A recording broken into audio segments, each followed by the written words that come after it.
Hello. Welcome back to another episode of Hot Girl Guide. I'm very excited about today's episode because it is something that I have consistently, firmly believed in. I'm very excited to get into today's episode. I'm very excited. But before I do, I just want to say this marks the fourth episode back, a month back of Hot Girl Guide. And next Monday, there will be something so incredibly exciting launching on Hot Girl Guide, which will lead to more episodes, more content, more resources, more Q&As behind the scenes. So you can guess in the comments what is launching next week if you'd like.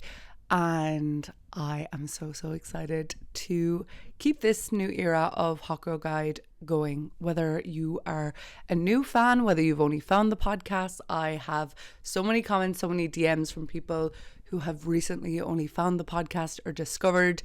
So just a little background, I guess. My name is Rebecca. I am Irish and I cannot open my mouth without speaking in positive, motivational, big sister advice. So it's always just been something that came really natural to me. So I was like, do you know what? The girlies need a pod. The title of today's episode is Nothing is Unrealistic If Someone Else Has It. And it has just been proven to me time and time again throughout my life that people telling you things are unrealistic is them putting a glass ceiling on what you can do, who you can be, who they want you to be, who they think you can be. And if you really want something in this life, if you deep down have been born with this yearning for a certain type of life, to be a certain type of person, you want a certain thing, it's not unrealistic if someone else has it. If someone else has done what you want to do, if someone is the person that you want to be, if someone has something, if someone is something. And I think it's just so important to remember sometimes, because when we want something that's so far removed from the person that we are, it can feel like it's unrealistic, right? It can feel like it's never going to happen. It's not achievable. And then depending on who you surround yourself with, it can either feel more realistic or it can feel more unrealistic.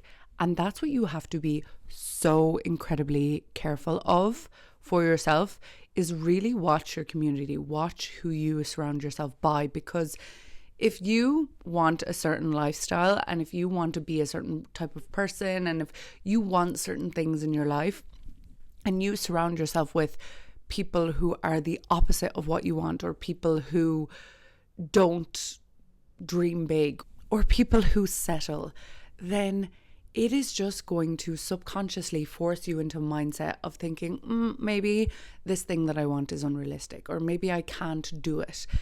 Whereas if you surround yourself by people who have what you want, or it doesn't even have to be have what you want, but have what they want and are consistently leveling up. And this is not a hustle culture podcast by any means, but if you are surrounded by people who go for what they want in this life and achieve it, or are always striving to know themselves more, then you're going to be encouraged to do the same. I noticed this myself when I went through periods of either living abroad or living in a small town, because I'm from a small town in the southwest of Ireland.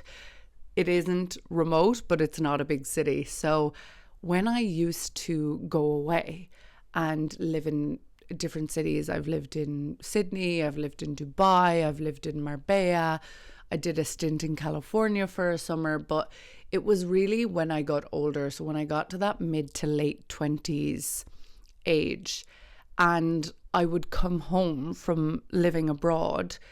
And when you live in a big city, you're surrounded by so much culture, so many different people, so much more opportunity. You're surrounded by, there's so many different communities that you can become a part of. There's a different mindset towards life because everything is bigger and more expansive.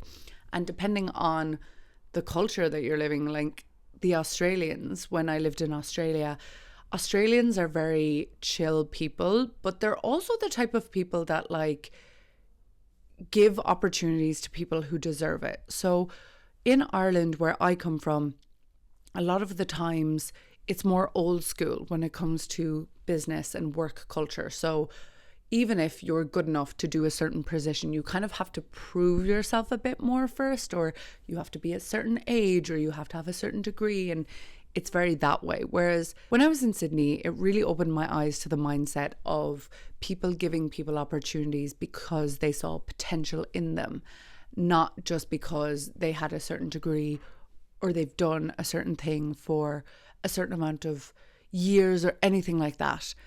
When I lived in Sydney, I worked in a hair salon, but this wasn't just any hair salon. This hair salon was top 1% of hair salons in Sydney. This hair salon was run by a global hairstylist who has worked with celebrities and big names, and I'm not going to name drop or anything like that, but it was that type of hair salon. So when I started working there, I saw behind the scenes of how things were running, and they had a business manager and they had apprentices and they had everyone. And there was this one girl, and she was Italian, and she was only there on a student visa, and she was only an apprentice. But basically, due to her relationship or something along those lines, she was going to have to leave Australia. She was going to have to leave. Her visa was after running out, or something was after happening. So this girl was going to have to leave, and it was a big conversation in the salon because the owner saw a lot of potential in this girl, to the point that she was going to sponsor her to study to become a hairdresser. This girl was not even a hairdresser. She was not even qualified, nothing. But because of the potential the owner saw in this girl, she was willing to give her a shot out of nothing but potential. And that isn't something that growing up in a small town you see. You don't see that scale of owner. You don't see that scale of someone believing in potential so much.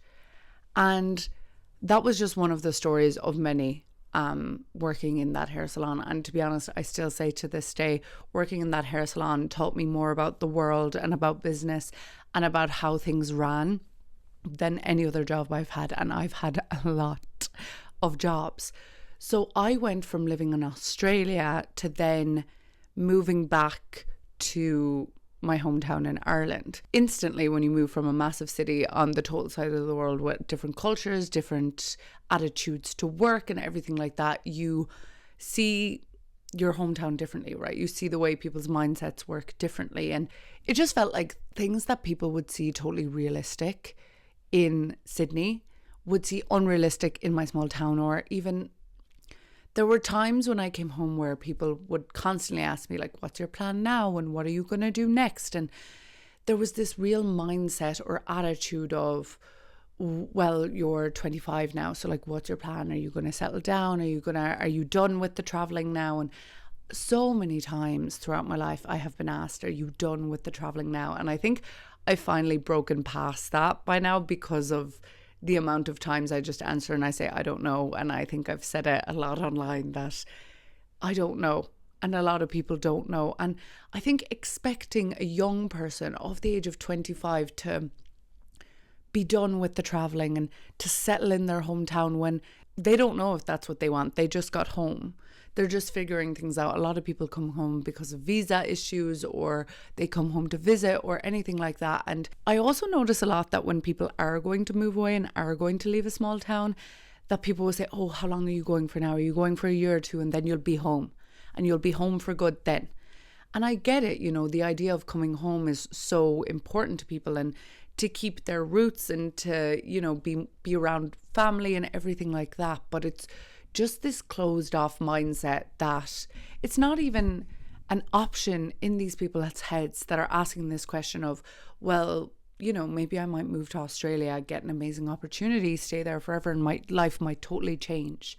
Or maybe I might move to Italy and my life might totally change, or America or Canada or the UAE or Thailand or Africa, wherever it is in this world, you don't know what is out there for you.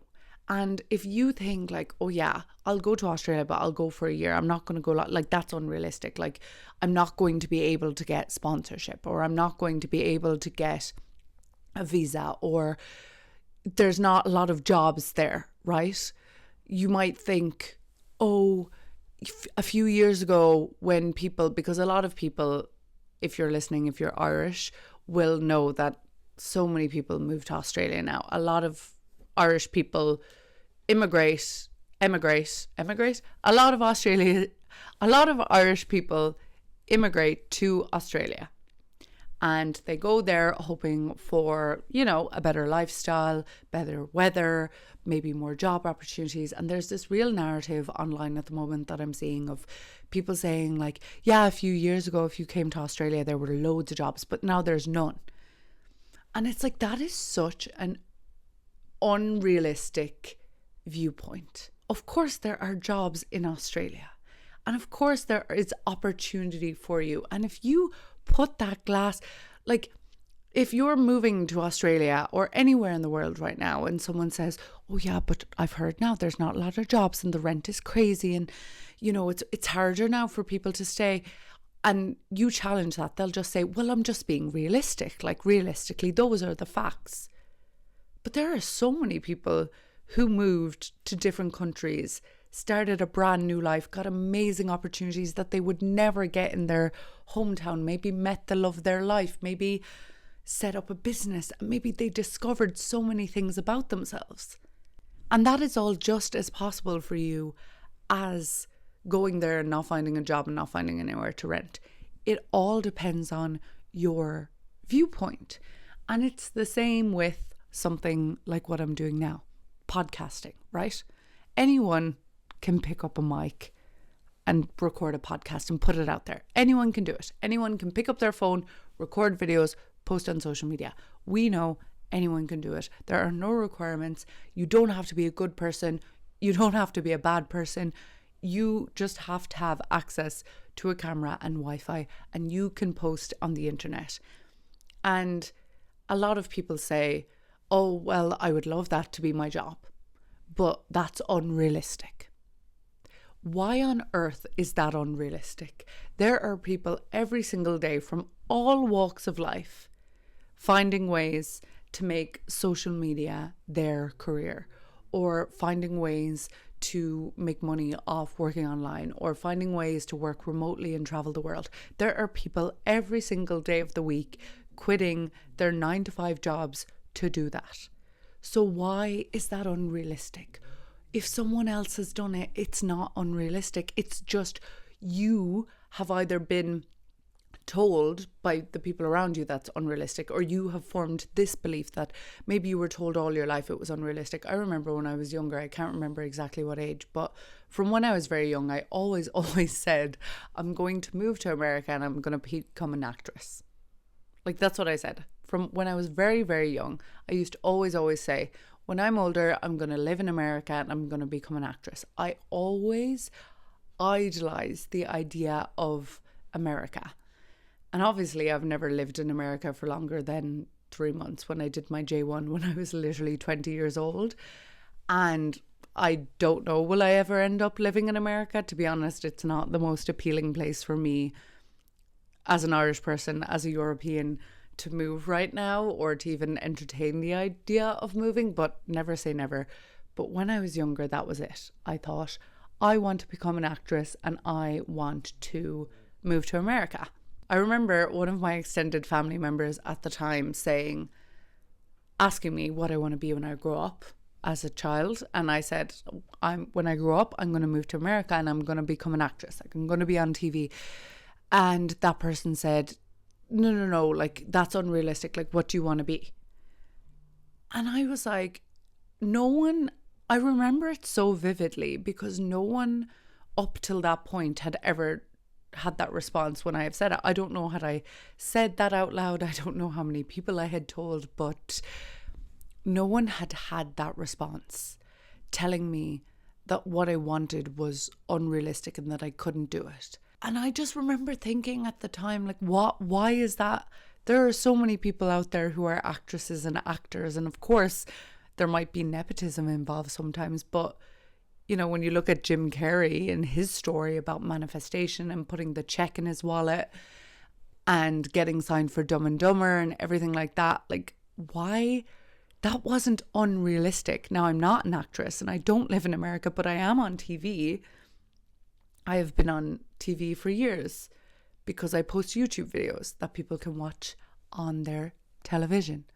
So, no, I'm not a famous actress, but the idea of me being on a television wasn't unrealistic. Do you know what I mean? But to tell a young child that, oh, no, like, that's unrealistic. And it wasn't that person's fault. We were from a small town. We didn't know anyone that moved to America that became an actress. So for my family or for my family members, that was quote unquote unrealistic to them because they didn't know anyone who had done it. If my auntie, for example, had done that, then the mindset wouldn't have been that it was unrealistic. I think that's why it's so important to place yourself in communities, whether that's physically, whether that's online, of people who have what you want or of people who are striving towards what you want, because it is so easy to fall into the trap of saying that's unrealistic. That's unrealistic. That'll never happen. I remember years ago, I worked in Spar, which is a convenience store, a bodega, a corner store, and it sold lottery tickets and scratch cards. And there would be so many people buying the lottery tickets and buying the scratch cards and in the same breath saying, I wouldn't even win an argument. I'll never win. I wouldn't win an argument. If they were buying a lottery ticket for the Euro Millions, which was 100 million, I'd always say, I'd have banter and I'd say, be sure to come back to me now with my million when you win. And the people in the same breath, as they were purchasing the lottery ticket, would say, oh sure, I wouldn't win an argument. I never win. So why are you buying the lottery ticket then? You know, why are you putting yourself in a universe where everything is unrealistic? It's not unrealistic if someone else has done it. And even if someone else hasn't done it, everything was unrealistic until it isn't. Do you know what I mean? Like, lights were unrealistic until they were invented. Flying was unrealistic until it was invented. And I think this is true as well for women in their late 20s and early 30s, right? Because some women in their late 20s and early 30s are getting engaged and they're getting married and they're starting a family. And some women in their early 30s or late 20s are still traveling the world, still figuring out where they want to live. They might have been single for a few years. And if you are the type of person who doesn't want to start a family, right? You don't really care about getting married and you don't want to start a family. You don't really want to follow the status quo in that way. If you are surrounded by people that all want to get married and have families, you're going to feel like there's something wrong with you. You're going to feel like the life that you want is unrealistic because everyone around you is following this certain timeline. I had a friend who came home from living abroad and she very much so felt that there was a lot more pressure on her to figure out her life because she was in her late 20s and coming up to her 30s. But then she said when she was in a bigger city and surrounded by people who were all kind of on the same vibe as her, they weren't really sure, were they going to live where they were going to live? Were they going to travel a bit more? Were they going to solo travel? She didn't feel all of this pressure because the life that she wanted was unrealistic when she was at home in her small town, surrounded by people who were getting engaged and having babies. And there's nothing wrong with getting engaged and having babies if that's what you want to do, but dropping everything and selling all your belongings and traveling the world solo is very unrealistic to people who are getting engaged and having babies and starting a family. That's an unrealistic lifestyle.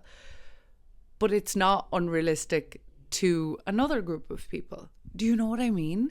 it's just so important to be aware of who you're surrounding yourself with, whether that's virtually or physically. And just really think, like, is what I really want unrealistic? Like, for example, if you've been working the same job for 5 years, okay, you're 30 now. You started a job when you were 25. You've been working in it 5 years. You've built up maybe savings. You really like your salary. You're very comfortable there. But maybe it's coming into your mind a bit, being like, what if I quit this job? And is there something else out there? And maybe there's another avenue you want to explore. And you find yourself thinking to yourself, but that's so unrealistic because I'd have to completely start again. And this ties into another episode that I posted about recently, all about starting again. But you might be thinking, you might be looking around that office and looking at all the people like you in the job and saying, but sure, that's so unrealistic. I could never do that. If you went to a cafe and there was a group of people there who had all quit their jobs and they were all sitting around the table and they were planning solo traveling, or they were planning the business that they're going to open, or they were planning going back to school and doing a new degree, or doing a complete pivot and maybe going into a completely different industry, and you overheard them while you were having your post-work coffee. Now, all of a sudden, the life that you've been dreaming of while you're at your desk is very realistic, because there's this whole group of people beside you in a cafe talking about how they've all done it recently. So don't let yourself get into this trap of thinking things are unrealistic just because no one around you is doing them. That doesn't mean that other people aren't doing them. People every day are doing quote unquote unrealistic things. You get to decide what is realistic for you in your life. No one else gets to decide that. No one else gets to decide for you what's realistic for your life. I still remember my 21st birthday very vividly, and it was 10 years ago. And if you had told that girl then that, oh yeah, you're going to move to Dublin for a while, but you're not going to love Dublin, you're going to become a makeup artist, that's going to be great, you're going to come home, and then last minute you're going to decide to move to Australia. And you're going to move to Australia and you're going to be there, and you're going to only say you're going to be there for a year. And it's coming up to that year mark, and then you're kind of like, ooh, maybe I want to stay. So then you try to stay, but that doesn't work out. So you go to Thailand on the way home. But that's not the first time you've been to Thailand. You've been to Thailand twice before that. And you're going to come home then for a few months, and then you're going to think, I don't know, did I make a mistake coming home? So then you're going to put a plan in place to maybe move back to Australia, but then the whole world goes into lockdown because it's 2020. And then during that year, you're actually going to go to Brazil for a while. And then you're going to go to Brazil for a few months. You're going to come home and you're going to decide to move to Dubai. And then you're going to go to Dubai for a while, and you're going to completely turn your world upside down because you're going to work as a social media manager and a video editor, and you are going to edit videos for people that you're watching on TV. And you're going to do that, and you're going to earn more money than you ever have in your entire life. But then you're going to leave Dubai because you don't really love it. And you're going to move to Spain, and you're going to live in Marbella, and you're going to be there for another few months. And then you're going to come home, and you're going to live at home for almost 2 years. After all that traveling, you're going to live at home for 2 years after all of that. And you're going to pivot again. And you're going to work in other things. And then on a whim, you're going to decide to move to Rome in Italy. And you're going to move to Rome in Italy, and you're going to be there for a while. And then you're going to move to the UK. And now you're going to be 31 and you're in the UK. And you have 2 podcasts, and you still post YouTube videos, and you've been able to create this life where you completely work online, and you still actually won't know where you want to live long term, and you're happy with that. If you had told 21-year-old me that would have sounded like the most unrealistic, insane plan in the world, because number one, it's not a plan. There was no planning in anything that had happened throughout my life in the last 10 years. And I very much so summarized all that there, but I just wanted to give you an example of the life I've lived for the last 10 years. It's not realistic to a lot of people. It probably wasn't realistic to me when I was 21, but I did it. I don't know how I did it, but I just went with what I wanted. I didn't think, oh, is this realistic? Is this safe? Nothing. I went with what I wanted. I went with my gut. I didn't ask for people's permission. I didn't ask so many people for their advice. I went with what I was feeling. And when you trust your gut and when you trust what you're feeling, that's the most realistic thing you can do. Because realistically, you're the only one who lives with all of your desires and all of your dreams. And you're the only one who knows your deepest wants for this life. So don't you dare let anyone tell you that that is unrealistic. Maybe for them in their life because they don't want what you want. But for you, it is completely realistic. And if someone else has it, then it's realistic. And that is the simplest sentence you can say to yourself the next time you want something or want to do something, but you're afraid and you're nervous and you're worried about what it'll look like and will it be a mistake and all of these things that will come up in your head. And is it even realistic anyway? Just say to yourself, if someone else has done it, then it's realistic. And that will take your fear and your worry away. You know? Because why worry about something that you want? Like, we worry all the time about things that we don't want to happen, right? We worry about our families and we worry about hypothetical things happening and we worry about our jobs and we worry about bills and we worry maybe about our health and we worry about so many things. But when it comes to the life that you want or something you want to do or something you want to create or a version of yourself that you want to be, you shouldn't worry about that. You should put it into action. You should say, okay, how do I make this happen? How do I become this version of myself? How do I make this realistic? How do I make this real?